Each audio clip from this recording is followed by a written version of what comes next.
Mao din ni akong napalit nga mini waffle maker sa online. Barato ra kaayo ni siya guys ug dali ra gamiton. Ug karong adlaw ako siyang gisuwayan og gamit. Nagluto ko og waffle nga pancake. Gahapon pa lang gipangandaman ako ni siya og mga ingredients. Kompleto na akong ingredients, dali ra pud himuon ang mga ingredients. Human ako og kanang formatanan sa mga needed, gihalo-halo na nako tanang ingredients dayon ako na siyang gitistingan. Nindot kayo siya gamiton. Gamay siya, igo ra sad nga makabaligya kag 5 or tag 5 or tag 10 pesos. Unya dali ra siya maluto. 1 minute lang maluto na dayon siya. Nya easy ra kayo. Imo ra ibutang diha ang imong nakutaw nga mga ingredients. Nya imong ibutang diha dayon, imong itabunan. Pareha na akong gibuhat. Pero before ay mo sana siyang butangan og mantika or pahiran og gamayng oil. Base sa akong gisuwayan. Hindi ko magpahid og oil, butangan nimo atong ingredients dayon. After 1 minute, mahuma na siya, maluto na gid siya. Nigukab nimo, luto na siya. Pwede sa dimong ipapayag-payag, pwede sang di. Pero kusa siyang mapalong inig human nimo og butang anang kuan. After 1 minute, kusa siyang mapalong kung naluto na gid siya. Mura sa siya pina-rice cooker ba, automatic pod siya mapalong. Ikahuman og imong pataw-tawlan since init pa man na iyang butanganan, iyang lutuanan, iyang pan. Imo pang pataw-tawlan, pwede siyang mahimong kanang sitaw kanan niya cookies. Mugahi siya, mutoskig to dili ngon siya mo itom sa kapaig dili. Inanay ra pod siya nga pagkainit na mahimo siyang cookies. Pwede pinatoasted siya style ba, pinatoasted bread nga na. Basta imong patawd-tawlan ug di nimo kuhaon dayon. Ang kanang pagka brown brown niya, kanang naa sa akong gibuhat kay humok lagi hapon siya, soft gyapon siya. Nya dali ra ka ingredients kung ganahan mo maghimo ani or mo palit ani, kung ganahan mo palit aning link nga akong ibutang sa ubo sa comment section, i-click lang na ninyong link nya. Mo palit mo tudluan ta mo sa mga ingredients ani para makahimo mo og lami nga waffle. Naninda di ko ani, naghimo di ko ani diri sa kuan,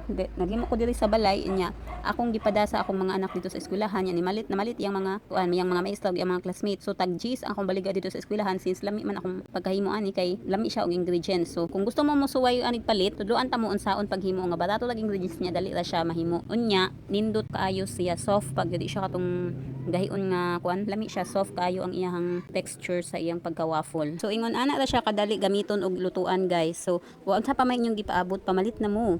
Anhi mo palit sa akong link nga i-comment na ako sa comment section guys kay maayo na lamang maka-commission ko, ginagmay ra na siya nga commission pero at least ginagmay naay mapaabot. So ang mamalit gamit sa akong link, salamat kayo daan, dagan salamat, bye bye.